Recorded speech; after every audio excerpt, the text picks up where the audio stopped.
నమస్తే, welcome to Bhavat media news.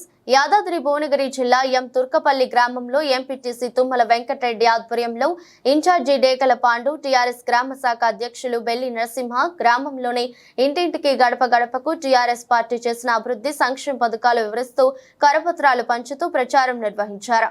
డేగల పాండు, తుమ్మల వెంకటరెడ్డి మీడియాతో మాట్లాడుతూ రాష్ట్రంలో కాంగ్రెస్ ప్రభుత్వం అమలు చేయని సంక్షేమ పథకాలతో ప్రజలను మోసం చేస్తూ పరిపాలన చేస్తున్న రేవంత్ రెడ్డి ప్రభుత్వాన్ని ఓటు ద్వారా ఓడించాలని, కేసీఆర్ ప్రభుత్వం చెప్పిన టైంకు రైతు బంధు, 24 గంటలు కరెంట్, పెన్షన్లు సకాలంలో అందరికీ అందించేవారు కేసీఆర్ కు మాత్రమే సాధ్యమని, భువనగిరి పార్లమెంట్ అభ్యర్థి క్యామా మల్లేశం కారు గుర్తుపై ఓటు వేసి గెలిపించాలని కోరారు.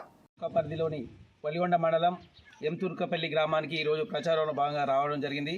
మరి ఈ టీఆర్ఎస్ అభ్యర్థులందరినీ, కార్యకర్తలను గడప గడప తిరుగుతూ ఎంపీ అభ్యర్థిగా నిలబడినటువంటి క్యామ మల్లేష్ గారి కారు గుర్తుకు ఓటేయాలని ప్రతి ఒక్కరిని కోరడం జరిగింది.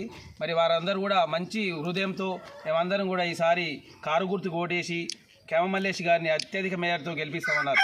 మరి దాని కారణం కూడా వాళ్ళే చెబుతూ, గత 4 నెలల క్రితం ఏర్పడినటువంటి కాంగ్రెస్ ప్రభుత్వం అబద్ధాలతో, మోసాలతో అధికారంలోకి వచ్చింది కాబట్టి వాళ్ళు నిర్ణయించినటువంటి డిసెంబర్ 9 నాటికే అన్ని పథకాలు అమలు చేస్తామని మాట ఇచ్చి మోసం చేసినందుకు గాను వాళ్ళకి ఈసారి తగిన బుద్ధి చెప్పడానికి మరి కారు గుర్తుకు ఓటేసి అత్యధిక మేయర్తో గెలిపించాలని వారందరూ కూడా ముందుకు వస్తున్నారు. అందరూ కూడా ఏకాభిప్రాయంతో వారు ఓటేసి గెలిపిస్తారని కోరుతున్నాం. వలిగొండ మండలం ఎం తుర్కపల్లి గ్రామంలో బీఆర్ఎస్ పార్టీ పార్లమెంట్ అభ్యర్థి క్యామ మల్లేష్ అన్న గారి గెలుపు కోసం మరి ఈనాడు ఇంటింటి ప్రచారాన్ని నిర్వహించడం జరిగింది. ఈ కార్యక్రమానికి మన ఎం తుర్కపల్లి ఎంపీటీసీ పరిధి ఇన్ఛార్జు కంచనపల్లి మాజీ సర్పంచ్ మన డేగల పాండరన్న గారు రావడం జరిగింది.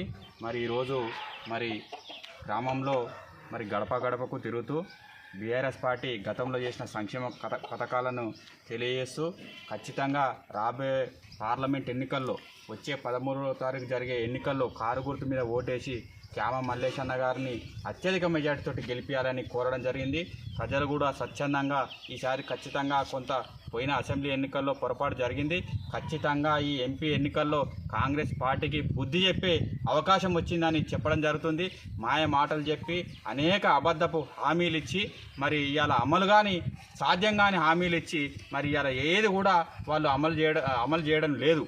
కేవలం ఒక ఫ్రీ బస్ అని పెట్టి గది ఒక్కటే మహిళలకు చేసింది తప్ప ఇంకా ఏది కూడా లేదు. అది ఒక్క బస్సు ఉన్నది కూడా లేదు.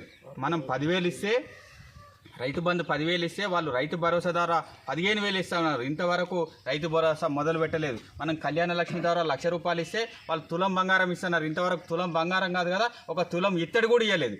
ఈ రకంగా ప్రజలను మోసం చేస్తూ, దగా చేస్తూ, మాయమాటలతోటి అధికారంలో ఇచ్చిన కాంగ్రెస్ పార్టీకి ఖచ్చితంగా ఈ తెలంగాణ ప్రాంతంలో ఖచ్చితంగా బుద్ధి చెప్పే అవకాశం వచ్చింది. ప్రజలందరూ కూడా తిరగబడుతున్నారు. ఖచ్చితంగా ఇంకొక 6 నెలల తర్వాత కాంగ్రెస్ నాయకులు గ్రామాలకు వస్తే తరిమి కొట్టే అవకాశం ఉంది. గ్రామ ప్రజలంతా కూడా తరిమి కొట్టే అవకాశం ఉంది. ఖచ్చితంగా హామీలు అమలు చేయని పక్షంలో రైతులకు 500 బోనస్ ఇస్తున్నారు, బోనస్ లేదు. ఏది లేకుండా మాయమాటలు చెప్పుకుంటే ఇప్పుడు 6 నెలలకు దగ్గరకు వచ్చింది, ఏది చేస్తలేరు. ఖచ్చితంగా ఈ ప్రభుత్వానికి బుద్ధి చెప్పి ఖచ్చితంగా గుణపాఠం నేర్పిస్తామని తెలియజేస్తూ క్యామ మల్లేష్ అన్న గారిని అత్యధిక మెజార్టీతోటి ఎంపీగా భువనగిరి పార్లమెంట్ అభ్యర్థిగా గెలిపించుకొని కేసీఆర్ గారి నమ్మకాన్ని నిలబెట్టి ఖచ్చితంగా కారు గుర్తు మీద ఓటేసి గెలిపిస్తామని తెలియజేస్తూ జై తెలంగాణ, జై తెలంగాణ. నరసింహ లేట్ అయింది.